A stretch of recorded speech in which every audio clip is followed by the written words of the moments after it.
నమస్తే, welcome to special debate time. నేను Rajasekhar. So Telangana రాష్ట్ర రాజకీయాల్లో కాళేశ్వరంకి సంబంధించి చాలా అంగరంగ వైభవంగా గత ప్రభుత్వం నిర్వహించామని చెప్పుకుంది. కాళేశ్వరం ప్రాజెక్టు తెలంగాణకే తలమానికంగా ఉందని చెప్పినటువంటి ప్రభుత్వానికి సంబంధించి బీటల వారిన తర్వాత ప్రభుత్వం బీటల వారింది, కాళేశ్వరానికి బీటల వారాయి. వరుసగా కాళేశ్వరానికి సంబంధించినటువంటి జరిగిన అవినీతిపై ప్రధానంగా దృష్టి పెట్టామని కాంగ్రెస్ పార్టీ చెబుతుంది. ఆ దిశగానే కమిషన్ వేసినటువంటి పరిస్థితి కనిపిస్తూ ఉంది. కాళేశ్వరం కమిషన్కి సంబంధించి వరుసగా దానికి సంబంధించిన అధికారులు వరుసగా విచారణ ఎదుర్కొన్నారు. ఇప్పుడు రీసెంట్గా చూసుకుంటే గతంలో కూడా కేసీఆర్పై రాబోతుందా, కేటీఆర్ వెళ్ళబోతున్నారు. ఎందుకంటే ఇరిగేషన్ శాఖగా ఉన్నటువంటి కర్తాకర్మ క్రియ తానే అని చెప్పినటువంటి పరిస్థితి, తర్వాత ఇంజనీర్లపై బాధ్యత ఉంటుందని చెప్పినటువంటి పరిస్థితి, ఇవన్నీ కూడా ఆయన వరకు నోటీసులు ఇస్తారో ఇవ్వరని ఒక సందిగ్ధం ఉండేది. కానీ చివరకు కేసీఆర్ సైతం నోటీసులు తీసుకున్నటువంటి పరిస్థితి కనిపిస్తుంది. హరీష్ రావు అలాగే అప్పట్లో ప్రభుత్వంలో ఉన్నటువంటి ఈటెల రాజేందర్ కూడా నోటీసులు తీసుకున్నారు. ఆయన ఖచ్చితంగా చట్టాన్ని గౌరవిస్తాం, అలాగే విచారణకు హాజరవుతాం అని చెప్పినటువంటి పరిస్థితి కనిపిస్తుంది. సో మొత్తానికి నోటీసుల వెనక రాజకీయ వ్యూహం ఉందని ఇప్పటికే ఆరోపిస్తుంది. ఇచ్చినటువంటి హామీలు నెరవేర్చకుండా పక్కదారి పట్టించే ప్రయత్నం చేస్తుందని కేటీఆర్, బీఆర్ఎస్ పార్టీ ఆరోపిస్తుంది. సో ఈ అంశం మీద ఈరోజు డిబేట్ పాయింట్ మనం కంటిన్యూ చేద్దాం. మనతో పాటు ప్రముఖ రాజకీయ విశ్లేషకులు పాపిరెడ్డి గారు మనకు అందుబాటులో ఉన్నారు. వారికి ప్రత్యేకంగా నమస్కారం. అలాగే బీఆర్ఎస్ పార్టీ నాయకులు రామ్మోహన్ రావు గారు ఉన్నారు. రామ్మోహన్ గారు, ఆయనకు కూడా ప్రత్యేక నమస్కారం. ముందుగా రామ్మోహన్ గారితో స్టార్ట్ చేద్దాం. రామ్మోహన్ గారు నమస్తే అండి. నమస్తే అండి. ఎస్, రామ్మోహన్ గారు అంటే చాలా కీలకం, అంటే ఒక మానస పుత్రిక లాగా చెప్పుకున్నారు కేసీఆర్. గతంలో కాళేశ్వరం అంటే ఒక భగవంతుడు పేరు పెట్టడం, ఆ పేరులో దాన్ని తీర్చిదిద్దడంలో కర్మ క్రియ అన్నీ తానే నడిపించినటువంటి కేసీఆర్ ఇప్పుడు దానికి బీట్ల వారిన తర్వాత పూర్తి స్థాయిలో ఆరోపణలు ఎదుర్కొంటున్నారు. బీఆర్ఎస్ పార్టీలో ఉన్నటువంటి వరుస అందరూ కూడా అధికారులు వెళ్తున్నారు. చాలామందికి నోటీసులు అంతా మీ జరుగుతున్న వ్యవహారమే. సో ఇక్కడ కేసీఆర్కి నోటీసులు ఇవ్వడం వెనక ఏ విధంగా చూస్తున్నారు? మీరు ఆరోపించినట్టు రాజకీయ వ్యూహం అందన్నారా, లేదంటే ఖచ్చితంగా విచారించాల్సిన బాధ్యత ఉంది కాబట్టి ప్రభుత్వం నోటీసులు ఇచ్చింది అనుకోవచ్చా? సో విచారణ కమిషన్ తన పని తాను చేసుకుని పోతుంది అనుకోవచ్చా? ఇప్పుడు ముందుగా పెద్దల నమస్తే. ఈ కాళేశ్వరం వ్యవహారం కేసీఆర్ గారి నోటీసులు ఈ మంత్రి గారికి, అదేవిధంగా ఈటెల రాజేందర్ గారికి, హరీష్ గారికి ఇవ్వడం అనేది పూర్తిగా రాజకీయ కోణంలో చూడాల్సిన అవసరం ఉంది మనం. ఎందుకంటే ప్రాజెక్టు నిర్మాణం అనేది గడిచిన ఒక ఇంజనీర్లు కానీ, అందులో జరిగినటువంటి టెక్నికల్ టీం కానీ వారు ఎట్లా జరిగిందని విచారణ చేయాల్సిన అవసరం ఉంది. ఇందులో రాజకీయ నాయకులకు ఏం ప్రయోజనం ఉంటుందండి? ఒక ప్రాజెక్టు కట్టడం, అసెంబ్లీలో తీర్మానం చేయడం, మంత్రివర్గం తీర్మానం చేయడం, దాంతో ముఖ్యమంత్రి ఆమోదం తెలిపి ఒక రాష్ట్ర ప్రయోజనాల దృష్ట్యా ప్రాజెక్టు నిర్మాణం జరుగుతుంది. ఇక్కడ ఏ ప్రభుత్వం ఉందో అదే జరిగేది. కానీ రామ్మోహన్ గారు, నాతో ప్రశ్న అంటే ప్రధానంగా ఇందాక నేను మాట్లాడుతూ కూడా ప్రారంభోత్సవ సందర్భంలో కానీ ముందు ప్రెస్ మీట్ నిర్వహించినప్పుడు కాళేశ్వరికి సంబంధించి మాట్లాడినప్పుడు కూడా దాని రూపకల్పన అన్న ఆలోచనలో పుట్టినటువంటి ఆలోచన అని కేసీఆర్ స్వయంగా చెప్పారు. దానికి కర్మ క్రియ నేనే అని చెప్పుకున్నటువంటి పరిస్థితి అందరూ చూశారు అది. సో దానికి ఏమైనా మీరు ఏమైనా మాట్లాడతారా? మరి అంత స్వతహాగా నా మానస పుత్రులాగా చూసుకున్న కాళేశ్వరంకి సంబంధించి ఇప్పుడు అధికారులపై మాట్లాడడం కరెక్టే అంటారు? తెలంగాణ ప్రాంతానికి, రైతాంగానికి నీరు దక్కాలి, సాగునీరు, తాగునీరు అందాల గొప్ప ఉద్దేశంతో తెలంగాణ ప్రత్యేక రాష్ట్రం ఏర్పడిన తర్వాత ఇక్కడ ప్రాజెక్టు కట్టాలి, నిర్మాణం చేయాలని చెప్పడంలో వారి ఉద్దేశం అది. అంతేగాని నా మనసపుత్రి కేసీఆర్ గారు కాంట్రాక్ట్ తీసుకొని కేసీఆర్ గారు నిర్మాణం చేసి కేసీఆర్ గారు ఇంజనీర్ విభాగానికి అధిపతిగా ఉండి చేసిన పని కాదు కదా అది. ఒక ముఖ్యమంత్రిగా, తెలంగాణ ఉద్యమకారులుగా రాష్ట్రాన్ని సాధించిన తర్వాత ఇక్కడ ఉన్నటువంటి బడుగు బలహీన వర్గాల యొక్క భూములకు సాగునీరు అందాల ఉద్దేశంతో, ఆ గొప్ప లక్ష్యంతో పెద్ద ప్రాజెక్టు చేపట్టిరు. దాన్ని దృష్టిలో పెట్టుకుని వారు ఆ మాట మాట్లాడడం జరిగింది. మానవపుత్రిగా నేను కళలో అనుకున్నాను కాబట్టి ఇటువంటి ప్రాజెక్ట్ చేయాలనే ఉద్దేశంతో నేను చేసినాను. ఇది నా కళ సాకారం అయింది. తెలంగాణ ప్రజలకు అద్భుతంగా నిర్మాణం చేసి ప్రాజెక్ట్ అందించిన. దీని ద్వారా లక్షలాది ఎకరాలకు నీరు అంది, సాగు పెరుగుతుంది, రైతుల యొక్క జీవితాలు బాగుపడితే తెలంగాణ అభివృద్ధి చెందుతుంది, ఈ యొక్క బీడువారిన భూములని సస్యశ్యామలమైన ఉద్దేశంతో కేసీఆర్ గారు మాట్లాడారు. కేసీఆర్ గారు ముఖ్యమంత్రి హోదాలో రాష్ట్రాన్ని సాధించిన వ్యక్తిగా ఆ మాటలు మాట్లాడిండ్రు. దాంట్లో తప్పేముందని ఈ రోజు అక్కడ టెక్నికల్ ఇష్యూ జరిగిందా, లేకపోతే ఎవరైతే ఇంజనీర్ విభాగం తప్ప అది, లేదా భూమి యొక్క నాణ్యత సరిగ్గా గుర్తించలేని అధికారుల ఏం జరిగింది అనేది ఒక కమిటీ విచారణకు ఆదేశించి అందరు రావడం జరిగింది. వారి యొక్క మాటలు చెప్పుకోవడం జరిగింది. విచారణ లోపల వాళ్ళు ఏం జరిగింది జవాబు చెప్పడం జరిగింది. దాంట్లో ముఖ్యమంత్రి గారు పోతారు. ముఖ్యమంత్రి అడగాల్సిన ప్రశ్నలు ఏముంటాయండి? ఇంజనీరింగ్ విభాగంలో ఎన్ని గంపలు సిమెంట్ వేసిర్రు, ఎన్ని గంపల కంకర వేసిర్రు, ఎంత సిల్ట్ తీసిర్రు, లేదా స్టీల్ ఎంత వాడిరు అనేది ముఖ్యమంత్రి గారు తెలియదు కదా విషయం. అక్కడ టెక్నికల్ గా ఎస్సీగా, ఇంకా ఈయా, ఇంకెవరు దానిపైన ఎవరున్నారు సూపరింటెండెంట్ ఇంజనీర్, వారు చెప్పాల్సిన విషయం అది. ఆ కాంట్రాక్టర్, గుత్తేదారు, సబ్ కాంట్రాక్టర్ ఇంకెవరు ఉన్నారో వాళ్ళు చెప్పాల్సిన అవసరం ఉంది. ఆ యొక్క మట్టి యొక్క నాణ్యత పరీక్షించిన వాళ్ళు ఎవరు, వాళ్ళు చెప్పాల్సిన అవసరం ఇదంతా. ఇవన్నీ అంశాలపైన ఒక రాష్ట్ర ముఖ్యమంత్రిగా ఎవరైతే బాధ్యత వారు చర్య తీసుకోవాల్సిన అవసరం ఉంది. అందులో కేసీఆర్ గారు ముఖ్యమంత్రిగా ఉన్నప్పుడు వారిపైన బాధ్యత గుర్తించినట్టయితే తీసుకునేవారు. ఇప్పుడు రేవంత్ రెడ్డి గారు వచ్చారు. రేవంత్ రెడ్డి గారికి ఏం తెలుసు అక్కడ ఉన్న సంగతి ఏం జరిగింది అనేది? వారు కూడా ఆ టెక్నికల్ టీమ్ లో, ఇంజనీరింగ్ విభాగాన్ని, కాంట్రాక్టర్ గారిలో ఎవరినో అడ్మిషన్ తెలుసుకోవాల్సింది. దాంట్లో డబ్బులు ఎక్కడన్నా కాంట్రాక్టర్ కి ఇచ్చే డబ్బులు కేసీఆర్ గారు అకౌంట్ లో వేసుకొని, లేదా కేటీఆర్ గారు అకౌంట్ లో వేసుకొని, లేదా టీఆర్ఎస్ పార్టీ అకౌంట్ లో వేసుకుంటే అక్కడ కేసీఆర్ గారు సమాధానం చెప్తారు, లేదా హరీష్ గారు చెప్తారు, లేకపోతే ఈటల రాజేందర్ గారు చెప్తారు. ఇందులో పూర్తిగా రాష్ట్ర ప్రభుత్వం పరిపాలన విఫలమైంది కాబట్టి ఇటువంటి యొక్క డైవర్షన్ పాలిటిక్స్ చేసుకుంటూ ప్రజల దృష్టి మరల్చే ప్రయత్నం తప్పితే ఇందులో పెద్దగా ఒరిగేది ప్రభుత్వానికి కానీ, పాలకులకు కానీ, ప్రజలకు కానీ. మీరు చేయాల్సిందల్లా ఏంటంటే మూసీ సుందరీకరణ వెంటనే మొదలు పెట్టాలి. హైడ్రా పనులు త్వరితగతిన పూర్తి చేసి రాష్ట్రాన్ని ఇంకా చెరువుల నుంచి కాపాడి దాన్ని ముందుకు తీసుకుపోవాలి. తెలంగాణ రామ్మోహన్ గారు, ఇంకొక అంశం ప్రధానంగా చాలా కీలకంగా 5,000 రూపాయలు పెంచి వినండి అదే చెప్తున్నా, రైతులకు 5,000 రూపాయల ఎకరకు పెంచిస్తున్నారు, అది ఇవ్వాలి. అవన్నీ దృష్టి మరల్చడానికి మాత్రమే డైవర్షన్ పాలిటిక్స్ పేరు మీద ఈ యొక్క సంచలనమైన వార్త పేపర్ లీకేజ్ చేపించి ఇగో కేసీఆర్ గారు నోటీసులు విచారణ రావాల్సింది, ఆయన అక్కడ పోవాలి, ఈయన ఇక్కడ పోవాలి, ఏదో అవాకులు చెవులు పేరుతా ఉన్నారు. ఇది మాత్రం పూర్తిగా రాజకీయ ఆరోపణతో జరుగుతున్న విషయమే. ఒకవేళ కాదు అనుకుంటే ఖచ్చితంగా కేసీఆర్ గారు పోతారు, విచారణకు హాజరవుతారు, అక్కడ వాళ్ళు అడిగిన ప్రశ్నలకు జవాబు కూడా జరుగుతుంది. దీంట్లో ఎలాంటి డౌట్ లేదు. కానీ 100% అందరు తెలంగాణ ప్రజలకు అందరికి అర్థమైపోయింది ఇది పూర్తిగా రాజకీయ ప్రేరేపిత విషయం అని చెప్పేసి. రైట్, మనకి కాంగ్రెస్ పార్టీ నుంచి టీపీసీసీ అధికార ప్రతినిధి డాక్టర్ శివకుమార్ లాల్ గారు జాయిన్ అయ్యారు. శివకుమార్ లాల్ గారు నమస్తే అండి. సో ప్రధానంగా అంటే బీఆర్ఎస్ పార్టీకి సంబంధించి, కేసీఆర్కి సంబంధించి హరీష్ రావుకి ఇవ్వటం అనేది రాజకీయ కోణంలో ఇచ్చిన హామీలు పక్కదారి పట్టించే ప్రయత్నంలో తప్ప ఎక్కడా కూడా అందులో తప్పు జరిగినటువంటి సందర్భాలు లేవు, ఖచ్చితంగా విచారణకు ఎదుర్కొంటారని చెప్తున్నారు. మీరేమంటారు? ముందుగా ఏఎన్ఎన్ న్యూస్ ప్రేక్షకులకు, మీకు ప్యానల్ ఉన్న వారికి నమస్కారం. నమస్తే. ఒకటి, కేసీఆర్ అనే ఒక కౌబాయ్ ఇంజనీరు కట్టిన కాళేశ్వరం ఇప్పటిదాకా కాంగ్రెస్ వాళ్ళు మేము మా తప్పిదం లేదు, లేకపోతే అందులో ఏమి స్కామ్ జరగలేదు, లేకపోతే ఏమి మొత్తానికి కూలలేదు అనే రకంగా గతంలో టీఆర్ఎస్ బీఆర్ఎస్ వారు మాట్లాడినరు.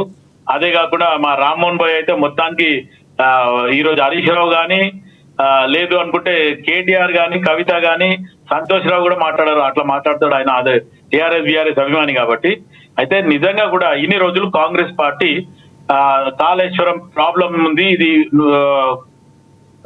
1,30,000 కోట్ల ధనాన్ని వృధా చేసిండ్రు, ఇది కాళేశ్వరం కాదు, ఒక దేవుని పేరు పెట్టిర్రు, కానీ నిజంగా ఇది పూలేశ్వరం అనే రకంగా కూడా గతంలో ఎంతో మంది మాట్లాడడం జరిగింది. సో దాంట్లో మనం కూడా ఎన్నో డిబేట్లు ఏఎన్ఎన్ లో కూడా చేయడం జరిగింది, అందరం లైవ్ లో మాట్లాడడం జరిగింది. కానీ ఈ రోజు మొత్తానికి ఆ విచారణ ముగ్గురికి అయితే నోటీసులు వచ్చినాయి.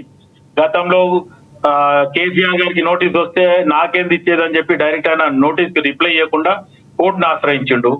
ఇప్పుడు కూడా అవసరం అయితే ఆయన కోర్టునే ఆశ్రయిస్తాడు తప్ప ఆయన రిప్లై ఇవ్వడం అనేది నాకున్న అనుభవం గాని, ఆలోచన గాని. కానీ నిజంగా కూడా ఈ రోజు కాళేశ్వరం అనే దాన్ని మొత్తానికి నీళ్లు గట్టుక ఇప్పుడు నింపితే అది ఇంకా పిల్లర్లు కూడా పూలేదు ఉంది అని చెప్పి ఇంజనీర్లు చెప్తుండ్రు. అంచెలంచెలుగా మొత్తం అందరినీ ఆడ పనిచేసిన వాళ్ళని, ఇంజనీర్లు అందరినీ తీసుకుంటారు. లాస్ట్ కి వచ్చింది ఎవరబ్బా అంటే కేసీఆర్, హరీష్ రావు, ఈటల రాజేందర్ ముగ్గురికి నోటీసులు వచ్చినాయి. ఇప్పుడు ఎవరు ముగ్గురు, ఈ ముగ్గురు ఏం చేస్తారు, లేకపోతే 3 ముక్కలాటలాగా ఏమన్నా వేరే గేమ్ ఆడతారా అనేది చూడాలా రాజశేఖర్. Yes right. మనకి రాజకీయ విశ్లేషకులు పాపిరెడ్డి గారు ఉన్నారు. పాపిరెడ్డి గారు నమస్తే అండి. పాపిరెడ్డి గారు, 2 పార్టీలు వర్షం విన్నారు. ప్రధానంగా రాజకీయ కక్షలను ఒకవైపు, జరిగినటువంటిది నిజమైతే వాస్తవం అయితే బయటకు వస్తుందా, కమిషన్ ద్వారా బయటకు వస్తుందని కాంగ్రెస్ పార్టీ చెప్తుంది. సో ఏ విధంగా చూడాల్సిన అవసరం ఉందంటారు? రాజశేఖర్ గారు, ఇంత 2 పార్శ్వాలంటే 2 వైపులో ఉంటుంది. ఒకటి ఏంటంటే ఇప్పుడు రామ్మోహన్ గారు అన్నారు ఇది కక్ష సాధింపు, వాళ్ళు చేసిన అది కాంగ్రెస్ ప్రభుత్వం చేసిన వాగ్దానాలను వాళ్ళు అవి నెరవేర్చలేకపోతున్నారు కాబట్టి ఇటువంటి విషయాలు చేస్తున్నారు. ఓకే, అది వాస్తవం. రామ్మోహన్ గారు చెప్పింది 100% వాస్తవం. కాంగ్రెస్ తన వాగ్దానాలను అది కంప్లీట్ చేస్తలేదు. కానీ రెండో వైపు ఏంటంటే ముఖ్యమంత్రిగా కేసీఆర్ గారు ఉన్నప్పుడు తన 9.5 సంవత్సరాలలో కాళేశ్వరం ప్రాజెక్ట్ ఒక పెద్ద మెగా ప్రాజెక్టు. అది అది ఆయన నాకు ఒక పెద్ద ఎత్తున నేనే దాన్ని రూపకల్పన చేసి కట్టి ఆయన చాలాసార్లు చెప్పిండు. అది కొత్త విషయం ఏం కాదు. అయితే విషయం ఏంటంటే ఇక్కడ అది 5 పీర్స్ అంటే 5 నుంచి వెళ్ళి 7 పిల్లర్స్ కొంగినాయి, ప్రాజెక్ట్ పని చేయకుండా పోతున్నది.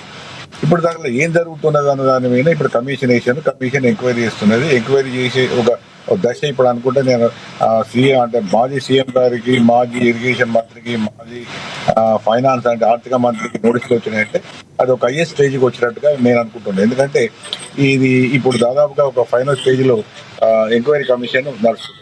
అయితే ఇక్కడ విషయం ఏంటంటే ఇక్కడ ఇది 1,30,000 కోట్ల, 1,40,000 కోట్ల, లేదా 1,20,000 కోట్ల కానీ పెద్ద ఎత్తున దాని మీద పెట్టుబడి పెట్టడం జరిగింది. పెట్టుబడి పెట్టిన తర్వాత స్వల్ప కాలంలోనే ఆ ప్రాజెక్టు యొక్క పిల్లర్స్ కుంగిపోవడము, అది నష్టం కావడం, అది ఒక విధంగా ప్రజల యొక్క డబ్బులు, ప్రజల యొక్క భారం. ఇప్పుడు రామ్మోహన్ గారు ఒక విషయం చెప్తారు. ఇప్పుడు 20 ఏళ్ల వరకు 11,500 నుంచి వెళ్ళి 12,000 కోట్ల రూపాయలు ఈఎంఐ ప్రతి సంవత్సరం గవర్నమెంట్, ఏ గవర్నమెంట్ ఉన్నా కట్టాల్సిందే, అంటే తెలంగాణ ప్రజలు కట్టాల్సిందే.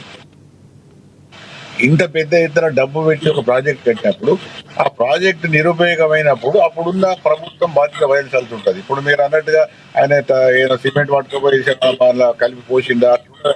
ఒక ప్రభుత్వం ఒక ప్రాజెక్టు చేసినప్పుడు ఆ ప్రభుత్వం ఎందుకు చేసింది, ఎట్లా చేసింది, దానికి ఇప్పుడు ముఖ్యమంత్రి గారే ఇంజనీర్స్ అపాయింట్ చేసిండు. మిగతా వ్యవస్థ అంతా కూడా, ప్రాజెక్ట్ అంతా కూడా ఆయన కన్సల్టేషన్ జరిగింది. కాబట్టి ఇప్పుడు ఏం జరిగింది, ఏం జరగలేదు, నిజంగానే ఆయన పోయి అక్కడ పిల్లర్స్లలో సిమెంట్ పోయలేదు, కంకర పోయలేదు, అది వేరే విషయం. దానికి కింద యంత్రాంగం ఉన్నది, వాళ్ళు ఏమైనా తప్పు చేస్తే వాళ్ళు బాధ్యత. కానీ ఇక్కడ ప్రధానంగా వచ్చే ఒక సవాల్ ఏమొస్తున్నదంటే ఇది ఇంజనీరింగ్ డిజైన్ లో పెద్ద ఎత్తున లోపాలు ఉన్నాయి. ఈ లోపాలు ఇప్పుడు చాలా మటుకు ఇప్పుడు ఎంక్వైరీలో కానీ అంత దానిలో పనిచేసిన రిటైర్డ్ ఇంజనీర్స్ కానీ చాలా మంది చెప్పింది ఏంటంటే ఇది మమ్మలను ముఖ్యమంత్రి గారు అంటే అప్పుడు ముఖ్యమంత్రి గారు మా మాట లేదు, ఆయన ఇట్లా చేయండి అట్లా చేయండి చెప్తే చేసినామని కూడా చాలా మంది అంటే తప్పుకుంటూ కూడా స్టేట్మెంట్లు కూడా ఇవ్వడం జరిగింది. అయితే విషయం ఏంటంటే ఇప్పుడు కేసీఆర్ ఏం చెప్తాడు, కేసీఆర్ పిలుస్తుంది, కమిషన్ పిలుస్తుంది కాబట్టి, commission central government state government కలిసి అపాయింట్ చేసింది కాబట్టి, హైయెస్ట్ అథారిటీ చేసింది కాబట్టి, ఒక రాజకీయ నాయకునిగా మాజీ ముఖ్యమంత్రిగా అనుకున్న బాధ్యత ఏంటంటే ఖచ్చితంగా పోవాలి. పోయి ఒకవేళ ఆయన దగ్గర ఏమైనా సమాధానాలు ఉంటే కేసు నేను కట్టినా, ఇది నేను ప్రజల కోసమే కట్టినా, తెలంగాణ కోసమే కట్టినా, ఇది ఏదో చిన్న పొరపాటే వీళ్ళు అనుకున్నట్టు కాదని ప్రూవ్ చేయని ఆయన ఏమైనా ఇంజనీర్స్ సపోర్ట్ కూడా తీసుకుపోయి చెప్పని అదేం జరిగింది అనేది కమిషన్ ఎంక్వైరీలో తేలుతుంది. ఆ కమిషన్ ఎంక్వైరీకి నేను పోను, మళ్ళీ కోర్టుకు పోతా, నాకు సంబంధం లేదు, నేను ముఖ్యమంత్రిగా నేను అక్కడికి పోయినా చూసినట్టు మాత్రం అది చాలా తప్పిదం. ఎందుకు తప్పిదం ఏంటంటే ఒక ముఖ్యమంత్రిగా ఆయనకు మారల్ రెస్పాన్సిబిలిటీ ఉన్నది. తర్వాత ప్రజాధనం అది దానిలో ఇన్వాల్వ్ అయి ఉన్నది. ఎందుకంటే మొదట్లో 2 TMCలు ఉన్నది, 3వ TMC చేసి 60,000 నుంచి 65 కోట్ల కోట్ల ప్రాజెక్ట్ 1,20,000, 1,30,000 కోట్లు పెంచారు. ఇప్పటి వరకు కూడా రెండోసారి పెంచడానికి DBR కూడా లేదనేది కూడా పెద్ద అభియోగం. అది కూడా నెట్లో పెట్టలేదు, అది ప్రజా డొమినియన్ లో రాలేదనేది కూడా.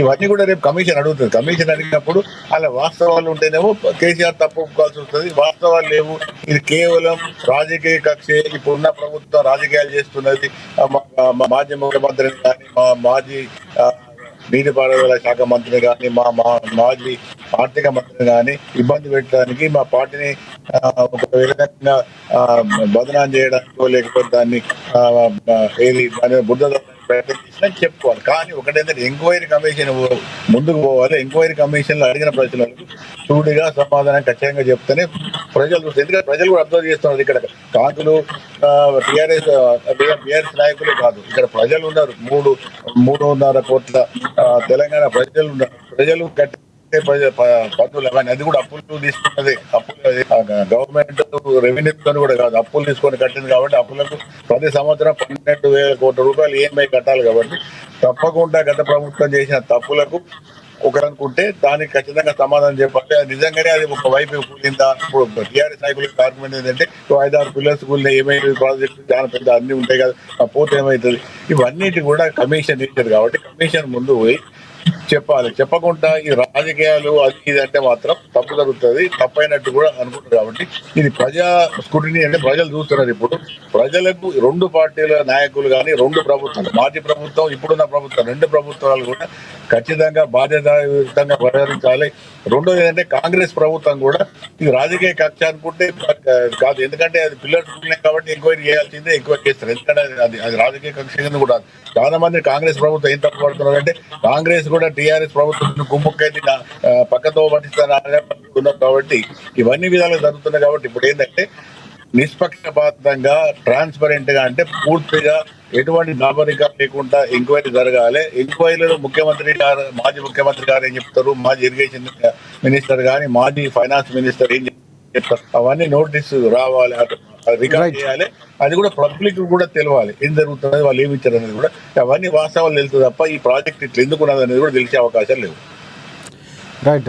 రామ్మోహన్ గారు, అంటే ప్రధానంగా అంటే విచారణకు హాజరైతే నిజానిజాలు తెలుస్తాయి. ఒక రకంగా నిన్న శ్రీధర్ బాబు కూడా మాట్లాడుతూ చట్టాలపై నమ్మకం, గౌరవం ఉంటే ఖచ్చితంగా రావాల్సిన అవసరం ఉందని కూడా చెప్పారు. సో కేసీఆర్ హాజరు కాబోతే, ఇందాక మీరు హాజరు కావాల్సిన అవసరం ఉందంటే ఖచ్చితంగా హాజరు అవుతారని చెప్పారు. కానీ కేసీఆర్ సమావేశాలు జరుపుతున్నారు, అక్కడ హరీష్ రావుతో కొంతమంది న్యాయ నిపుణులతో వెళ్ళాలా వద్దా, ఎలా ఎదుర్కోవాల్సిన అవసరం ఉంది.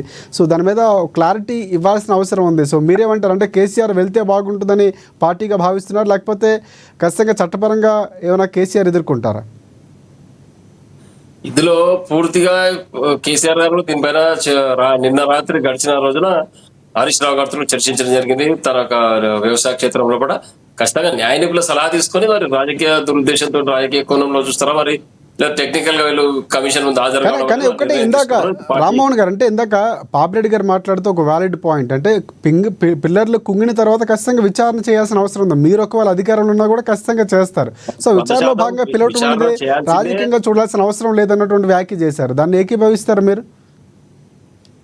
ఒక విషయం ఇందులో మనం కూడా గమనించాల్సింది ఏంటంటే, ఎక్కడైతే టెక్నికల్ గా ఇష్యూ జరిగి పిల్లర్స్ కుంగిపోయినాయో మరి అక్కడ ఏం జరిగింది అనేది ఆ టెక్నికల్ ఇష్యూ కాబట్టి మరి మానవ తప్పిదమా లేకపోతే నిర్మాణ లోపమా, డిజైన్ లోపమా, ఏం జరిగింది అనేది తెలుసుకోవాల్సిన అవసరం ఉంది. దాని కొరకే విచారణ కమిషన్ వేసి ప్రభుత్వం దాని అధికారులు అందులో నిర్మాణంలో పాల్గొన్నటువంటి అందరూ ప్రతి విభాగం సంబంధించిన అధికారులు అందరూ కూడా వెళ్ళి విచారణ కమిటీ ముంగల వారి యొక్క వాదన వినిపించడం జరిగింది. మరి దాన్ని బట్టి ఏం జరిగిందని విచారణ కమిటీ నిర్ణయం రేపు చివరి రోజు కాబట్టి మరి ఇప్పుడు ఇమీడియట్ గా ఈ చివరి 2 రోజులు మీరు పిలిపించి మాట్లాడడం ఆలోచన చేసినట్టు అంటారు. దీనిపైన కూడా కేసీఆర్ ఆలోచన చేసి తెలంగాణకు ఏది ఉపయోగపడమో, తెలంగాణ ప్రజలు ఏం కోరుకుంటారో దాన్ని బట్టే వాళ్ళు నిర్ణయం తీసుకోవడం జరుగుతుంది. తప్పకుండా ఇది మాత్రం మనం గమనించాల్సిన విషయం ఎందులో లేదంటే రాజకీయ కోణంలో ఉంది కాబట్టి ఆలోచన. ఎందుకంటే ఒక ప్రాజెక్టు కుంగిపోవడం అనేది అందరికీ కూడా ఇబ్బందికర పరిస్థితి. ఎవరు కూడా సంతోషపడతలేరు, ప్రాజెక్టు కుంగిపోయింది కదా. దాంట్లో ఇబ్బంది తలెత్తినప్పుడు వాస్తవానికి నిర్మాణ లోపం ఉండొచ్చు, డిజైన్ లోపం, లేదా టెక్నికల్ గా ఎవరైతే ఇంజనీరింగ్ విభాగం వాళ్ళు చేయాల్సిన ప్రొఫెషన్ లో పని చేయకపోవడం వల్ల ఆ పిల్లలు కుంగిపోవడం జరిగింది. మరి దానికి ఎవరిని బాధ్యత చేస్తాం మనం? అక్కడ ఉన్నటువంటి కాంట్రాక్టర్నా, లేకపోతే లేబర్నా, లేకపోతే ఏఈనా, డిఈనా, ఎస్సీనా, ఎవరిని బాధ్యత చేయాల్సి వస్తుంది? కాబట్టి ఎవరైతే నిర్మాణ రంగంలో పూర్తిగా అక్కడ పని చేసినారో టెక్నికల్ గా డిజైన్ నుంచి. కానీ మీ పార్టీకి సంబంధించి వర్కింగ్ ప్రెసిడెంట్గా ఉండబోతున్నారు, తర్వాత ప్రెసిడెంట్ అవ్వబోతున్నారు, అదొక వేరే విషయం. కానీ కేటీఆర్ గారు చాలా కీలకంగా మాట్లాడారు. బీజేపీ, కాంగ్రెస్ పార్టీ రెండు ఒక్కటై బీఆర్ఎస్ పార్టీని ఇబ్బందికర పరిస్థితులు క్రియేట్ చేస్తున్నాయి, కావాలనే రెండు రాజకీయాలు చేస్తున్నాయని మాట్లాడారు. సో దీన్ని మీరు కూడా స్టాండ్ తీసుకుంటారా, కేటీఆర్ స్టాండ్ని? 100% అండి. ఎందుకంటే ఇప్పుడు పరిస్థితి రాష్ట్రంలో కాంగ్రెస్ పరిస్థితి అర్థమైపోయింది, రాష్ట్రంలో భారతీయ జనతా పార్టీ అందరికి తెలిసిన విషయమే. కానీ ఎట్లనే చేసి మళ్ళీ ప్రజలు జరుగుతున్న క్షేత్రస్థాయిలో జరుగుతున్న మార్పులు అందరూ గమనిస్తా ఉన్నారు. ఎప్పుడైతే మనం కాంగ్రెస్ పార్టీ అధికారంలోకి వచ్చిందో అందరూ అయిపోయింది, టీఆర్ఎస్ పని అయిపోయింది, ఇక కనుమరుగు అయిపోతుంది, కేసీఆర్ లేడు, తెలంగాణ ఉద్యోగం లేదు, తెలంగాణ లేదు, అయిపోయింది టీఆర్ఎస్ పరిస్థితి అన్నారు. ఈ గడిచిన 16 నెలలుగా మళ్ళీ పరిస్థితి రివర్స్ అయిపోయింది, సీన్ రివర్స్ అయిపోయింది, మొత్తం సినారియో పొలిటికల్ సినారియో మారిపోయింది. దాని నుంచి మరి ఇద్దరు కూడా ఇప్పుడు మళ్ళీ గడిచే రాబోయే 2.5 సంవత్సరాల్లో కూడా మళ్ళీ పుంజుకుంట కష్టం పార్టీ అని చెప్పేసి కేసీఆర్ పైన ఏ విధంగా ఆరోపణలు చేసి కక్ష తీర్చుకోవాలని రేవంత్ గారు. ఎందుకంటే గతంలో గడిచిన ప్రభుత్వాలు తప్పు పనులు చేసి జైలుకు వచ్చినాడు కాబట్టి మరి మేము కూడా పగ తీర్చుకోవాలి. కనీసం ఒక్కరోజైనా కేసీఆర్ గారు జైలు పంపితే నా పగ సన్నాడతానే విధంగా రేవంత్ రెడ్డి ప్రవర్తిస్తుంది తప్పితే ఇందులో రేవంత్ కేసీఆర్ గారు చేసింది లేదు. అక్కడ పొరపాటు జరిగింది, వాస్తవం ఎందుకు జరిగింది అనేది టెక్నికల్ గా మనం విచారణ చేయాల్సిన అవసరం ఉంది. ఒక ప్రాజెక్ట్ కూలిపోతే దానికి ముఖ్యమంత్రి గారు బాధ్యులు కాదు కదా. ఒక రాష్ట్రానికి పెద్దగా వారు బాధ్యత తీసుకొని ఎవరైతే సంబంధిత అధికారులు తప్పు చేసారో వారి పైన ముఖ్యమంత్రి చర్యలు తీసుకునే అవసరం ఉంటుంది. Right. ఈ ప్రభుత్వం మారిపోయింది కాబట్టి ఈరోజు రేవంత్ రెడ్డి గారు ఏం చెప్తున్నారు, దాని పూర్తిగా టార్గెట్ కేసీఆర్ గారు, లేకపోతే హరీష్ రావు గారు, లేకపోతే ఈటల రాజేందర్ గారు ముగ్గురిని ఇచ్చేసి మాట్లాడుతున్నారు. ఇది పూర్తిగా సత్యదూరం. ఇది దీంట్లో వారు కొండంతం వెనకన బట్టి చందంగా కాకుండా ఖచ్చితంగా అక్కడ ఏ పొరపాటు జరిగిందో విచారణ కమిటీ అంతా విచారణ చేసింది కాబట్టి దాన్ని మేము పూర్తిగా విశ్వసిస్తాం. కోర్టు ద్వారా వచ్చిన కమిటీ కాబట్టి అందులో ఎలాంటి వాళ్ళకి దురుద్దేశం ఉండదు కాబట్టి వారి విచారణ పూర్తిగా మంచిగానే చేస్తున్నారు. ట్రాన్స్పరెంట్ గా ఉంది వారి విచారణ, దాంట్లో ఎలాంటి డౌట్ లేదు. కానీ కేసీఆర్ గారు ఇరికేయాలని ప్రభుత్వం కుట్ర చేస్తుంది. ఇరికించాల్సిన అవసరం, లేకపోతే ఆధారాలు విచారణకు హాజరైతే కేసీఆర్ ఏమంత ఈజీగా మీరు మాట్లాడుకున్నట్టు ఇరికిస్తే ఇరికిపోయేంత ఈజీ ఏం కాదు. ఖచ్చితంగా విచారణ ఎదుర్కొంటారు, కావాల్సిన ఆధారాలు ఉంటాయి, అది వేరే అంశం. ఒకసారి శివలాల్ గారు, శివలాల్ గారు, గతంలో విద్యుత్ కమిషన్కు సంబంధించి ఏవైతే నోటీసులు ఇచ్చారో అప్పుడు హాజరు కానటువంటి పరిస్థితి, హాజరు అవుతారా లేరా అనేటువంటి ఒక సందిగ్ధం వరుసగా 3 తేదీల్లో 3 నేతలకు ఇచ్చినటువంటి పరిస్థితి. సో కేసీఆర్ హాజరు అవుతారని మీరు భావిస్తున్నారా? ఇందాక మాట్లాడుతూ పార్టీ స్టాండ్కి సంబంధించి ప్రజాధనం కాబట్టి బాధ్యతాయుతంగా హాజరవ్వాల్సిన అవసరం ఉంది, హాజరవుతారనేటువంటి ఒక అంశాన్ని లేవనెత్తున్నారు, ఒక క్లియర్ కట్గా చెప్తున్నారు రామ్మోహన్ గారు. మీరేమంటారు? అయితే గతంలో కూడా ఈ కార్ రేస్ లో కూడా ఇదే కేటీఆర్ మాట్లాడిన స్టైల్లోనే, ఎందుకంటే కేసీఆర్ కొడుకు కేటీఆర్ కాబట్టి తండ్రి కొడుకుల ఆలోచన అట్లాగే ఉంటుంది. ఆయన కూడా గతంలో ఏమన్నాడు, ఈ కార్ రేసే నేనే చెప్పినా 55 లక్షల రూపాయలు నేనే పంపిమన్నా, అదైంది ఇదైంది అని చెప్పి గతంలో చెప్పిండు. మళ్ళా తర్వాత ఏం చెప్పిండు, నేను అధికారికి చెప్పినా కానీ అధికారి చూసుకోవాలా, అది పంపించాలన్నా పంపించొద్దా, కోర్టులనేమో విచారణకి అదే నాకేం సంబంధం లేదు, లీగల్ గా ఆఫీసర్లే చూసుకోవాలని చెప్పి అక్కడ కోర్టులో పిటిషన్ వేయడం జరిగింది. అంటే రేపు కేసీఆర్ కూడా ఇంచుమించు అదే చేస్తారు. ఎందుకంటే హరీష్ రావుతో మాట్లాడిండు కాబట్టి హరీష్ రావు కేటీఆర్ అదే మాట్లాడతాడు.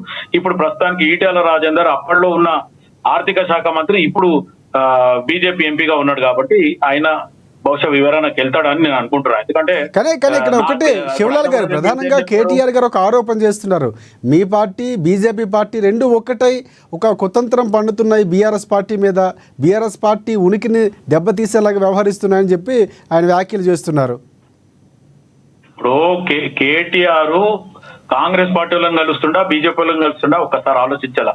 ఇప్పుడు మొత్తానికి దేశ హోంశాఖ మంత్రి బీజేపీయా లేకపోతే కాంగ్రెసా ఒకసారి మీరే ఆలోచించండి. ఎందుకంటే తరచు అమిత్ షాన్ పోయి కలవడము, అటు మనం చూసింది బండి సంజయ్ మార్పిడి చేసిన దాంట్లో కూడా ఇదే కేటీఆర్ చెయ్యింది. దాంట్లో మొత్తం కోమటిరెడ్డి రాజగోపాల్ రెడ్డి గాని కొండా విశ్వేశ్వర రెడ్డి గారు కానీ బహిరంగంగా వచ్చి ప్రెస్ మీడియాలో చెప్పడం జరిగింది, మాకు అపాయింట్మెంట్ ఉంది, మమ్మల్ని పక్కన పెట్టి కేటీఆర్ ని స్పెషల్ గా పిలిచి మాట్లాడాల్సిన అవసరం మా పార్టీ హోంశాఖ మంత్రికి ఏం అవసరం వచ్చింది అనేది గతంలో కూడా చెప్పడం జరిగింది.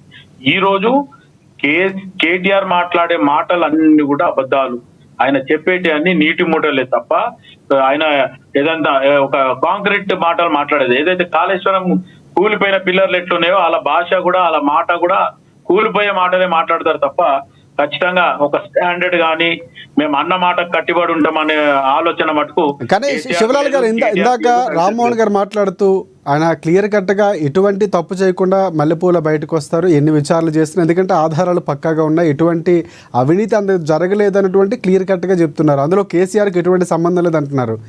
సో అది దానికి మీరు ఏమంటారు? ఒక విశ్వాసం వ్యక్తం చేస్తున్నారు రామ్మోహన్ గారు, బీఆర్ఎస్ పార్టీ. రాజశేఖర్ గారు స్వయాన కేసీఆర్ కౌబాయ్ హాట్ పెట్టుకొని కుర్చీ వేసుకొని నేనే పెద్ద ఇంజనీర్ను, నాకంటే పెద్ద ఇంజనీర్ ఎవడు రా అన్న రకంగా మాట్లాడి కాళేశ్వరం కట్టేటప్పుడు కుర్చీ వేసుకొని నేనే కూర్చుంటాడా, ఇంజనీర్ అవసరం లేదు అన్నట్టు మాట్లాడిండు. ఇప్పుడు గతంలోనేమో కవితనేమో మంచి ముత్యం లాగా కడుక్కొని వచ్చింది, ఇప్పుడు ఈయన మల్లెపూలు లాగా మెరుచుకుంటూ పోతాడు. మరి కనకాంబరాలు లేకపోతే జాబి మల్లి ఎవరైతారో ఇక మా రామ్మోహన్ భయ్య చెప్పాలి. ఎందుకంటే హరీష్ రావు ఏమో రంగనాథ్ సాగర్ లా జాగాలు ప్రజల దగ్గర జాగాలు తీసుకొని తక్కువ ధరకు తీసుకొని ఈ రోజు ఫామ్ హౌస్ లో ఉన్నాడు, తర్వాత ఫోన్ ట్యాపింగ్లు ఉన్నాడు. ఇప్పుడు ఈ కాళేశ్వరంలో ఆయన నీటిపారుదల శాఖ మంత్రి ఉన్నాడు. అందుకే ఆ మంత్రులనే ఈ రోజు హరీష్ రావుకి గాని అటు ఈటల రాజేందర్ గాని కేసీఆర్ గారి నోటీస్ వచ్చింది.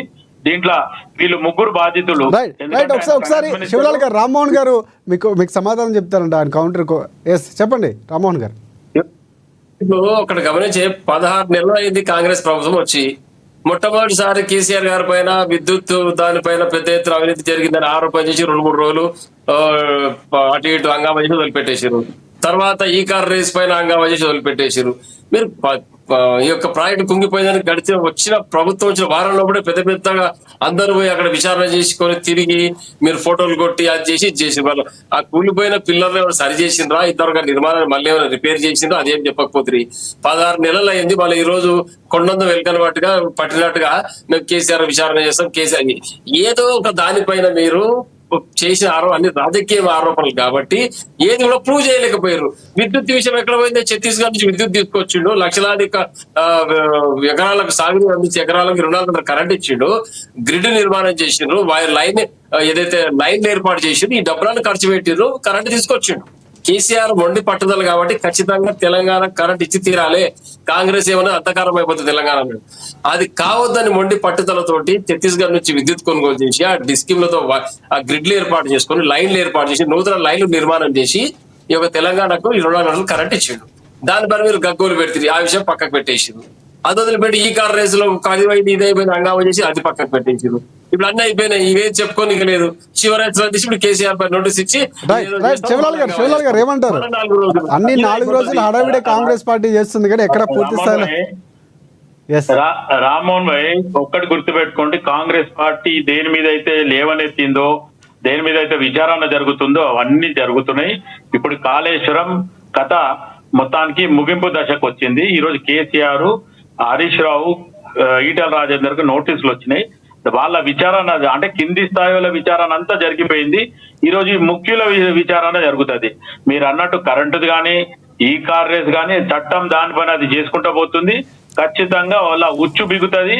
మొత్తానికి మెడకు ఉరితారు పడే రేంజ్ లా పని జరుగుతుంది. ఏదో మాయ మాటలు చెప్పి ఇంకొకటి ఇంతకుముందు పాపిరెడ్డి గారు కూడా మాట్లాడుతూ మీరు మాట్లాడుతూ ఒకటే అన్నారు. కాంగ్రెస్ పార్టీ ముఖ్యమంత్రి రేవంత్ రెడ్డి గారు ఓపెన్ గా చెప్పడం జరిగింది, నేను కక్ష సాధింపు చెయ్యను, కక్ష సాధింపు చేసేది ఉంటే ఇమీడియట్ గా ఈ పార్టీకి వీళ్ళందరూ ఊసలు లెక్క పెడుతుండే అనే రకంగా కూడా మాట్లాడడం జరిగింది. ఈ రోజు రేవంత్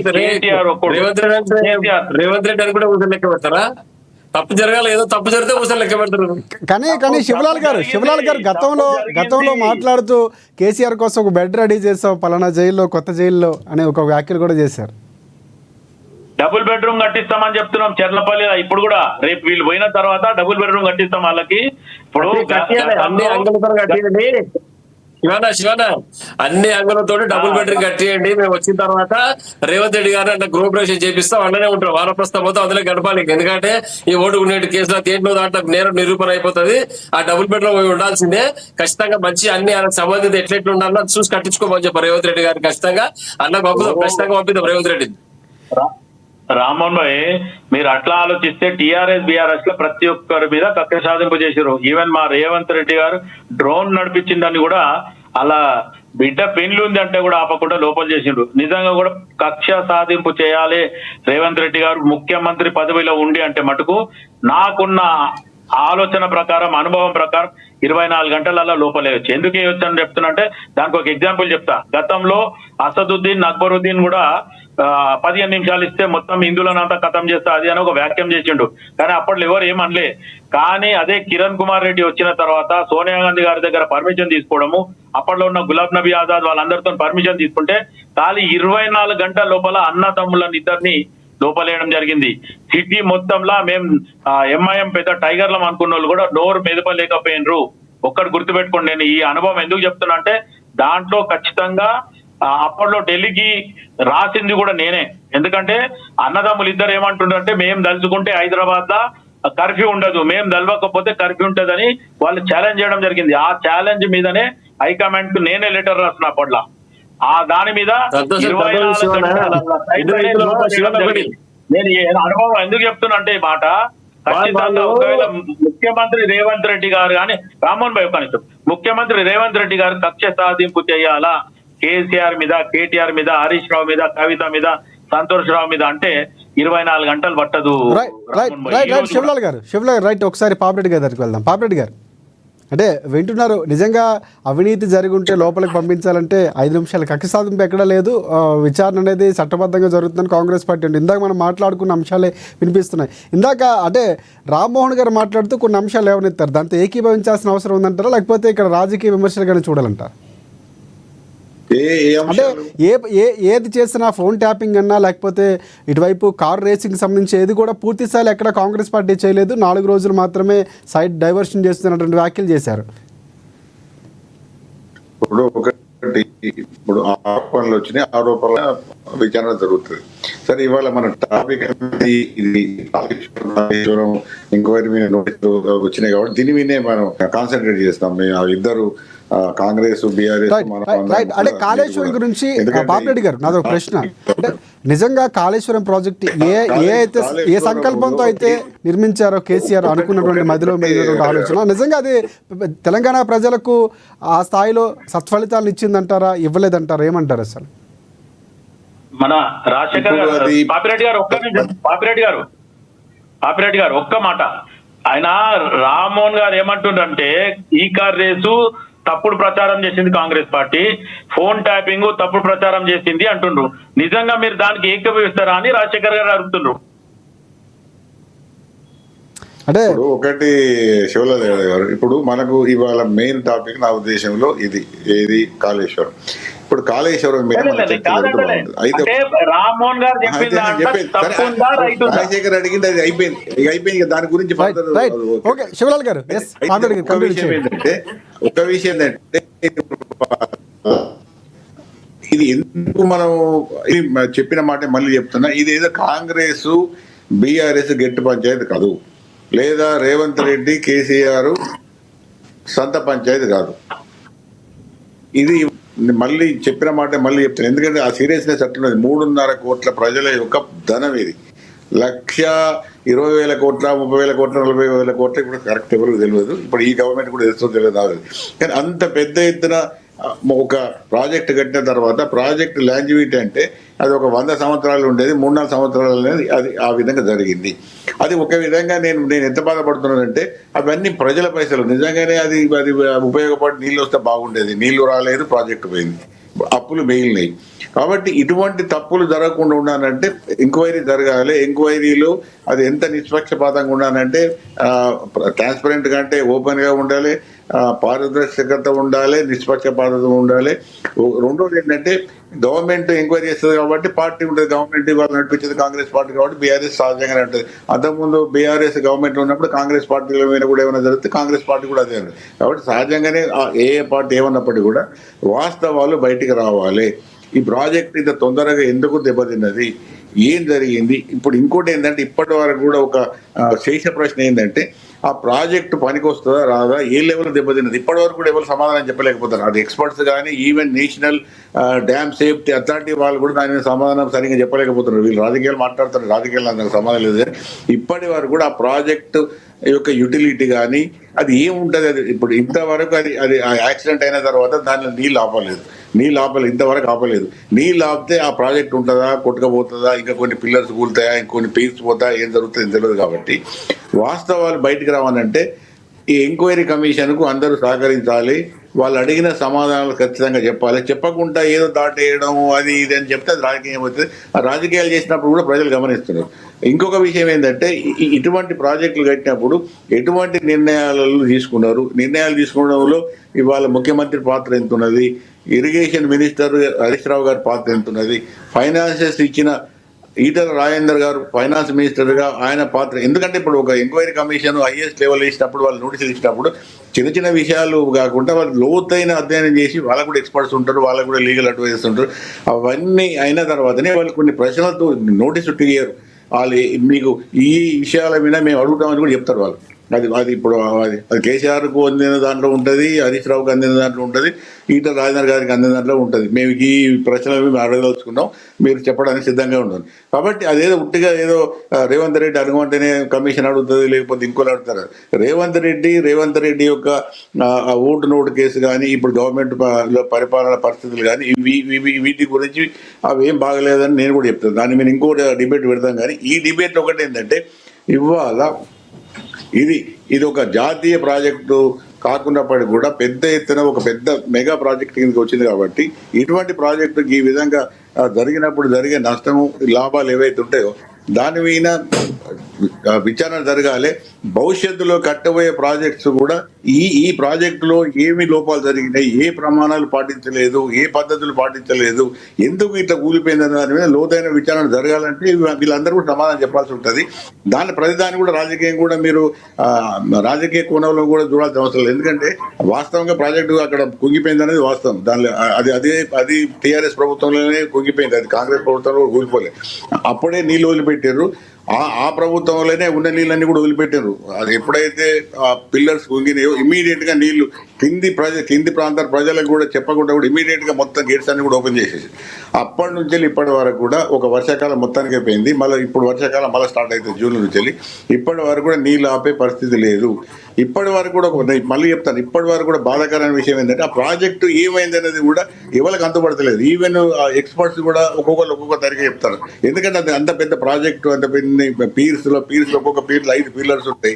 అసలు ఏం జరిగింది, దాని కింద ఏమున్నది, ఏ ప్రమాణం పాటించిన దాని మీద ఒక సమగ్రమైన ఎంక్వైరీ జరిగి సమగ్రమైన రిపోర్ట్ ఇస్తే తప్ప ఈ రూమర్స్ కానీ రకరకాలుగా రామ్మోహన్ ఒకటి అంటాడు, శివలాల్ యాదవ్ అంటాడు, పాపిరెడ్డి ఒకటి అంటాడు, ఇంకో ఇది కాదు.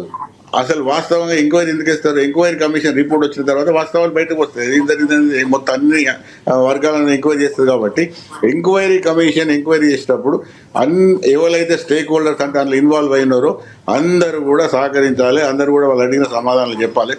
కానీ నాకు తెలిసిన మటుకు చాలా మటుకు వాళ్ళలో ఇన్వాల్వ్ అయిన వాళ్ళు ఏదో కుంటి సాకులు చెప్పినప్పటికీ కూడా కమిషన్ చాలా మంది ఇంజనీర్స్ కానీ మిగతా వాళ్ళని కానీ ఈవెన్ ఎల్ఎన్టీని కూడా తీవ్రంగా మద్దతించడం జరిగింది. ఇవన్నీ ఈ ఫైనాన్షియల్ వయబిలిటీ చాలా విషయాలు ఉన్నాయి. ఫైనాన్షియల్ వయబిలిటీలో కరెంటు బిల్లుకు పంటలకు సంబంధం లేనంత అది ఎక్కువ ఉన్నది. అవన్నీ కూడా చాలా విషయాలు ఉన్నాయి. కాబట్టి ఇటువంటి ప్రాజెక్టులు ఎటువంటి ముందు జాగ్రత్తలు తీసుకొని ప్రజలు ధనంతో కట్టే ప్రాజెక్ట్ ఎట్లా ఉండాలి, ఇది ఒక గుణపాఠం. భవిష్యత్తులో ఇటువంటి పొరపాటు జరగకుండా ఉండాలి.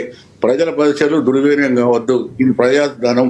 ప్రజల కోసం ఉన్న నాయకులు, ప్రజలతో ఎన్నుకొనబడ్డ నాయకులు అధికారంకి వచ్చిన తర్వాత మా ఇష్టారాజ్యం చేస్తామంటే మాత్రం తప్పులు జరుగుతాయి. కాబట్టి ఇది మొత్తం సమగ్ర విచారణ చేసి దీనిలో తప్పులు ఎవరు జరిగినాయి, ఎవరు ఎంత బాధ్యత అనేది ఖచ్చితంగా కమిషన్ రేపు రిపోర్ట్ ఇచ్చిన తర్వాత అప్పుడు మళ్ళీ వేరే డిబేట్ జరుగుతుంది. అప్పటి వరకు మాత్రం ఈ రకరకాలు ఉంటాయి. కానీ ఈ ఎంక్వైరీ కమిషన్ ఒకవేళ నా ఒపీనియన్ చెప్తాను, కేసీఆర్ గారు కానీ హరీష్ రావు గారు కానీ ఇతర రాజధాని ఇప్పటికీ చెప్పండి నేను పోతాను చెప్పిండు. వాళ్ళిద్దరు ఈ యొక్క రెస్పాన్స్ ఇంకా రాలేదు.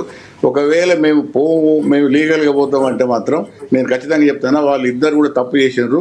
వాళ్ళు అక్కడికి పోయి విచారణ ఎదుర్కొనే ధైర్యం లేకని వాళ్ళ లీగల్ ఆప్షన్స్ కోసం చూస్తారని అనుకునే కోసం. ఎందుకంటే ఎంక్వైరీకి పోవడం వల్ల విచారణ పోవడంలో అడిగినప్పుడు చెప్పడంలో తప్పులేదు. నేను ఎందుకు చెప్తాను, నేను పోను, లేకపోతే నాకు లీగల్ ఆప్షన్స్ ఉన్నాయి, ఈ మార్గాలు పోతే మాత్రం నేనే కాదు ప్రజలందరూ కూడా ఏదో జరిగింది, ఏదో తప్పు జరిగింది కాబట్టి వాళ్ళు ఎంక్వైరీ కమిషన్ ముందుకు పోవడానికి కూడా వాళ్ళకు అది అనిపిస్తలేదు, ధైర్యం వస్తలేదు అని అనుకునే మొగ్గం లేదు అని కూడా అనుకునే అవకాశాలు ఉంటాయి. కాబట్టి తప్పకుండా బీఆర్ఎస్ నాయకులు పోవాలి, సహకరించాలి, వాళ్ళు అడిగిన వాటి సమాధానం చెప్పాలి. వాళ్ళ దగ్గర ఒక బలమైన డిఫెన్స్ ఏదైనా వాళ్ళకు రక్షణ ఉంటే అది కూడా దీన్ని ముందర పెట్టి ఇదంతా రాజకీయం, రామ్మోహన్ గారు అంటే అంతా రాజకీయం చేస్తున్నారు, రేవంత్ రెడ్డి గారు నా జైలు పంపడానికి చేస్తున్నారు ఉంటే చెప్పుకొని అది ప్రజాక్షేత్రం కూడా చెప్పుకొని. కానీ ఎంక్వైరీ కమిషన్ గా వాళ్ళు ఏ ప్రశ్నలు అడుగుతారో ఆ ప్రశ్నలకు అన్నిటి కూడా సక్రమంగా సమాధానాలు చెప్తే అది కొంత బాగుంటుంది. కానీ కాదు అంటే వేరే తరీకు ఉంటే ప్రజలు కూడా వేరే తరీగా అనుకున్నారు. రైట్ పాపిరెడ్డి గారు, రైట్. రామ్మోహన్ గారు చాలా వ్యాలిడ్గా అంటే ప్రజల పక్షాన ప్రజల సొమ్ముతో నిర్మించినటువంటి ప్రాజెక్టులు ఏవైనా ఒకసారి ఇలాంటి సందర్భాలు జరిగినప్పుడు బాధ్యతాయుతంగా వ్యవహరించాల్సిన పరిస్థితి ఇటువైపు ప్రభుత్వంలో ఉన్నటువంటి ఇప్పుడు ఎవరైతే కమిషన్ చేపడుతున్నారో వారికి సంబంధించి కానీ అప్పుడు నిర్మాణం జరిగినటువంటి కీలక పాత్ర పోషించిన సీఎం దగ్గర నుంచి అధికారులందరూ కూడా బాధ్యత వహించాలి, ఒక క్లారిటీ రావాల్సిన అవసరం ఉందని ప్రజాక్రోణంతో చెప్పారు. మీరేమంటారు? 100% పాపిరెడ్డి గారు చెప్పింది వాస్తవం, ఎందులో తప్పులేదు. ఎందుకంటే ఒక రాష్ట్ర ముఖ్యమంత్రిగా బాధ్యత తీసుకోవాల్సిన అవసరం ఉందంటారు. తప్పకుండా కేసీఆర్ గారి పైన స్పందించే అవకాశం ఉంటుంది. వారేం విచారణ నుంచి పారిపోయే అవకాశం ఏం లేదు. తప్పకుండా వారు స్పందిస్తారు, సానుకూలంగా స్పందిస్తారు మేము భావిస్తా ఉన్నాం. అంటే కానీ ఇక్కడ ఇందాక పాపిరెడ్డి గారు మాట్లాడి ఈటెల రాజేందర్ గారు స్పందించడం, లేకపోతే హరీష్ రావు గారు స్పందించడం, కేసీఆర్ గారు స్పందించడం డిఫరెన్స్ కనిపిస్తుంది. ఈటెల రాజేందర్ నాకు నోటీసులు అందలేదు, అందుకే నేను ఖచ్చితంగా విచారణకి ఎదుర్కొంటాను, వెళ్తానని క్లియర్ కట్ గా చెప్పారు. ఇక్కడ కేసీఆర్ మాత్రం ఎక్కడ ఎటువంటి స్టేట్మెంట్ ఇవ్వలేదు, కేటీఆర్ మాత్రం ఇచ్చారు రాజకీయంగా. అందులో అనడం లేదు, ఎందుకంటే ఈటెల రాజేందర్ గారు మాట్లాడతారు. ఇప్పుడు ఈటెల రాజేందర్ గారు కేసీఆర్ గారి నాయకత్వంలో పనిచేస్తలేరు, ఆయన కూడా అవకాశం దొరికింది ఈ రోజు. ఎందుకంటే ఆ రోజు నన్ను ఇబ్బంది పెట్టి టీఆర్ఎస్ పార్టీ పంపించిన భావిస్తున్నాడు కాబట్టి ఈటెల రాజేందర్ గారు అందరికీ ఎక్కువ స్పందిస్తాడు. దాంట్లో మనం డౌట్ పట్టాల్సిన నిజంగా అవినీతి జరిగితే తన దగ్గర ఆధారాలు ఉన్నాయి, చెప్పడానికి సిద్ధం అవుతున్నారు అంటే ఒక కోణం కూడా వినిపిస్తుంది ఈటెల రాజేందర్ గారికి సంబంధించి. ఆయన ఆర్థిక శాఖ మంత్రిగా మరి ఏమో అవినీతి జరిగిందని దానికి బాధ్యులు వారు కూడా స్పందించాల్సిన అవసరం ఉంటుంది. ఖచ్చితంగా వారు బాధ్యత వహించాల్సి వస్తుంది. ఇప్పుడు కేసీఆర్ గారు అంటే ఇందాక పాపిరెడ్డి గారు మాట్లాడుతూ ఒకవేళ విచారణ ఎదుర్కోకపోవటం అనేది ఒక రకంగా వెనుదిరగడం, తప్పు చేస్తున్నట్టు ఒప్పుకోవడం ఒక రకంగా అన్నటువంటి వ్యాఖ్యలు చేశారు. విచారణకు హాజరు కావాల్సిన అవసరం ఉందని చెప్పారు బాధ్యతాయుతంగా. తప్పు చేయాలి రాజశేఖర్ గారు ఏమంటున్నా, తప్పు చేసి ఉంటే విచారణ నుంచి తప్పించుకున్నంత మాత్రం, విచారణ ముందు హాజరు కానంత మాత్రాన తప్పు ఒప్పైపోదు కదా. దాంట్లో సాధ్యాసాధ్యాలు పరిశీలిస్తారు, ఏం జరుగుతుంది న్యాయ కోవిధులకు సలహా తీసుకుంటారు, దాని ప్రకారం స్పందించారు. ఎందుకంటే రేవంత్ రెడ్డి గారు ఏదో మాట్లాడి నోటీస్ పంపించడం మేము రాండి అని రేవంత్ గారు చెప్పినంత మాత్రం కేసీఆర్ పోవాల్సిన అవసరం లేదు. ఇంకొకటి పెద్దలు చెప్పిన పాపిరెడ్డి గారు చెప్పినట్టుగా ఈ ప్రజాధనం డబ్బులతో, ప్రజల యొక్క డబ్బుతో నిర్మాణం చేసింది కాబట్టి ముఖ్యమంత్రిగా ఆ రోజు ఉన్నటువంటి వ్యక్తి బాధ్యత వహించాలి, వారు పోవాల్సిన అవసరం వారు చెప్తా ఉన్నారు. మేము వారితో కూడా ఏకీభవిస్తున్నాం. తప్పకుండా మాజీ ముఖ్యమంత్రి రేవంత్ రెడ్డి కేసీఆర్ గారు తప్పకుండా విచారణకు హాజరు కావాలని మేము కూడా భావిస్తా ఉన్నాం. మరి దాంట్లో పార్టీ న్యాయ కోవిద సలహా ఏం తీసుకుంటారో దానిపైన వారి ఉద్దేశం అనేది వాళ్ళు రేపు తెలిసిపోతుంది. కాబట్టి దాంట్లో మనం తొందరపడి అదో ఇదో మాట్లాడే అవసరం లేదు మేము భావిస్తాం.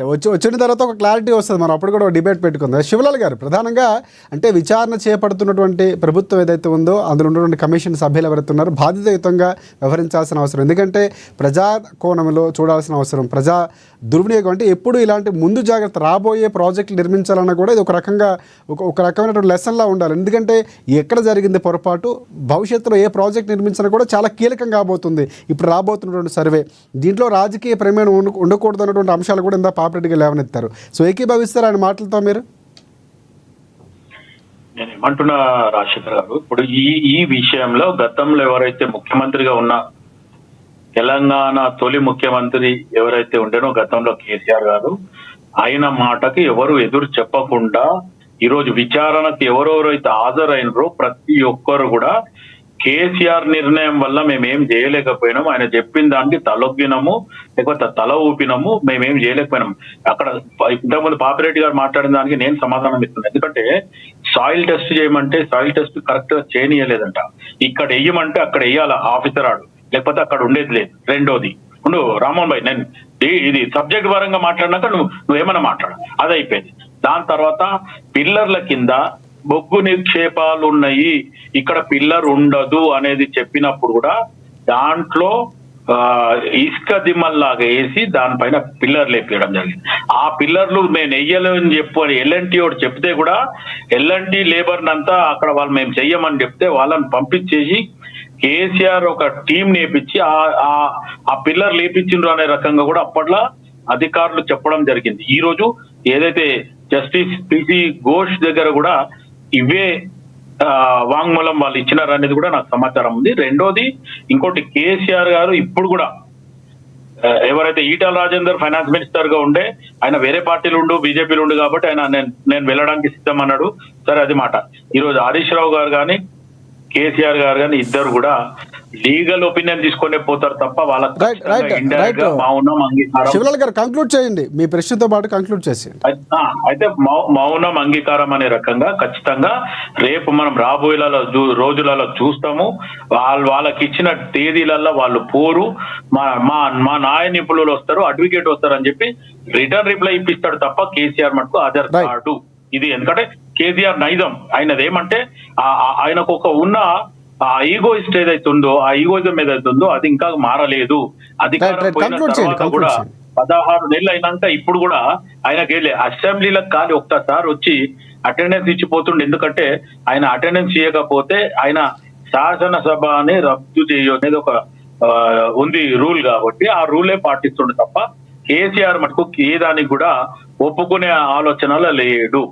ఇంతే నేను చెప్పేది. రైట్. రైట్ రామ్మోహన్ గారు మీరు ఏమంటారు? ఆయన ప్రశ్నకి సమాధానం చెప్తూ కంక్లూడ్ చేయండి. శివ చెప్పినట్టుగా అంత ఇబ్బందికర పరిస్థితి ఏమి ఉండదు అన్న. ముఖ్యమంత్రి ఉండి సాయిల్ టెస్ట్ చేయకుండా అక్కడ బొగ్గు నిక్షేపణ దాని ఇసుకేసి కట్టండి అని చెప్పడం అనేది అంతవరకు జరగదు. అధికారులు ఈ రోజు వారు బాధ్యత వహించాల్సి వస్తుంది కాబట్టి వారి మీద చర్య తీసుకుంటున్న ఉద్దేశంతోనే తప్పుడు మాటలు మాట్లాడుతున్నాము. కానీ ఇప్పుడు మనం ఒక బిల్డింగ్ కాంట్రాక్ట్ ఇచ్చినప్పుడు ఆ ఇంజనీర్ కు మనం రిపోర్ట్ తీసుకొని ఆ ప్లాన్ ప్రకారం కట్టమని ఇంజనీర్ అప్ప చెప్తాం. మరి అందులో నువ్వు ఏదైతే మెజర్మెంట్ ప్రకారం ఎంత రేషియో ప్రకారం ఆ ప్రొఫెషన్ ప్రకారం ఇసుక గానీ సిమెంట్ గానీ కంకర గానీ కలపాల్సింది స్టీల్ వాడాల్సి ఉంటుంది. దాని తీవ్రతను బట్టి వాడాలి. అది ఇంజనీర్ పని. అది వదిలిపెట్టి నాకు ముఖ్యమంత్రి గారు ఈ సిమెంట్ కరెక్ట్ వాడొద్దు అని చెప్పిండు, స్టీల్ కరెక్ట్ కట్టొద్దు అని చెప్పిండు, ఇసుక ఉంటే దాన్ని బొగ్గు నిక్షేపణ ఇసుక ఏమని ఇట్లా రామ్మోహన్ గారు ఇవన్నీ కూడా విచారణలో బయటకు వస్తాయి. ఫైనల్ గా మీరు ఏం చెప్తారో కంక్లూడ్ చేయండి.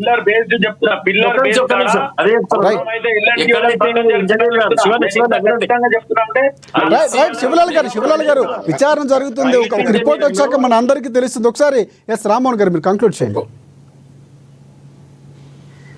సైట్ ఇంజనీర్లు కావచ్చు, అక్కడ ఉన్నటువంటి ఇంజనీరింగ్ విభాగం, ప్లానింగ్ విభాగం, డిజైనర్ గానీ వాళ్ళు కరెక్ట్ చేయాల్సిన బాధ్యత. అంతే తప్పితే ప్రతి విషయం చిన్న విషయం అయితే ముఖ్యమంత్రి పట్టించుకోరు కదా. కాబట్టి ఇది పూర్తిగా సత్యదూరం. ఇది ఎవరైతే అధికారులు తప్పు చేసిరో వారి పైన ఖచ్చితంగా చర్య తీసుకోవాలి. దీంట్లో టీఆర్ఎస్ పార్టీ ఎక్కడికో సపోర్ట్ చేస్తలేదు. గతంలో కూడా చెప్పారు, ఎవరైతే అధికారులు అఫీషియల్ గా పొరపాటు చేసిరో వారందరిపైన చర్య తీసుకోవచ్చు ప్రభుత్వం.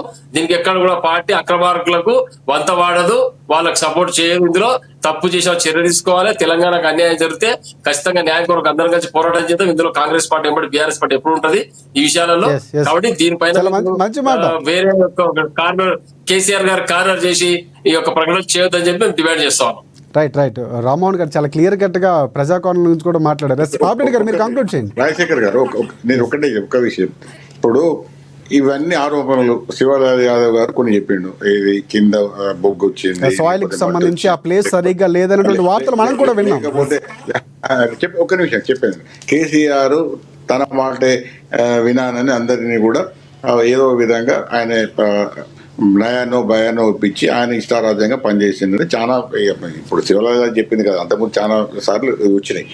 కానీ ఇవన్నీ కూడా రేపు ఎందుకు నేను ఇవన్నీ అనుకున్నానంటే, రేపు ఎంక్వైరీ అయిన తర్వాత, ఎంక్వైరీ రిపోర్ట్ వచ్చిన తర్వాత ఈ విధంగా ఎవరు పడితే వాళ్ళు ఇష్టం వచ్చినట్టు మాట్లాడడానికి అవకాశం ఉంది. ఎందుకంటే ఎంక్వైరీలో చాలా విషయాలు బయటకు వస్తాయి. ఎంక్వైరీ రిపోర్ట్ సిస్టమేటిక్గా రాస్తారు కాబట్టి ఇది నిజంగానే కేసీఆర్ ప్రమేయం ఉన్నదా, కేసీఆర్ ప్రమేయం ఉంటే ఎంతవరకు ఉంటుంది, లేకపోతే ఎలాంటి వాళ్ళు తప్పు చేసినరా, వాళ్ళు నిర్మాణంలో నైపుణ్యత పాటించలేదా, లేకపోతే ఇంజనీరింగ్లో ఏదైతే డిజైన్ ఉన్నదో అది లోపాలు ఉన్నాయా, లేకపోతే కనీసమైన టైం ఇవ్వకుండా కేసీఆర్ మీద వస్తున్న ప్రధాన ఆరోపణ ఏంటంటే తొందరగా ప్రాజెక్ట్ కావాలి, ఆ కనీసమైన ఏదైతే ఇరిగేషన్ ప్రాజెక్ట్ కావాల్సిన ప్రమాణాలు కానీ అవి ఏవైతే ఉంటాయో ఆ పద్ధతులు కానీ అవన్నీ కూడా తిరోధకాలు ఇచ్చారు. కాబట్టి ఈ విధంగా జరిగిందని కూడా రిటైర్డ్ ఇంజనీర్స్ అక్కడ పనిచేసిన వాళ్ళు, సంబంధం ఉన్న వాళ్ళు కూడా చాలా మంది చెప్పారు. కాబట్టి ఒకటి ఏంటంటే మీ అందరం కూడా మనం వెయిట్ చేయాల్సింది ఏంటంటే ఈ ఎంక్వైరీ కావాలి. ఎంక్వైరీ రిపోర్ట్ వచ్చిన తర్వాత ఇప్పుడు ఇవన్నీ అటా ఇటా అన్నది కాదు, అది ఎంక్వైరీ కమిషన్ వచ్చిన తర్వాత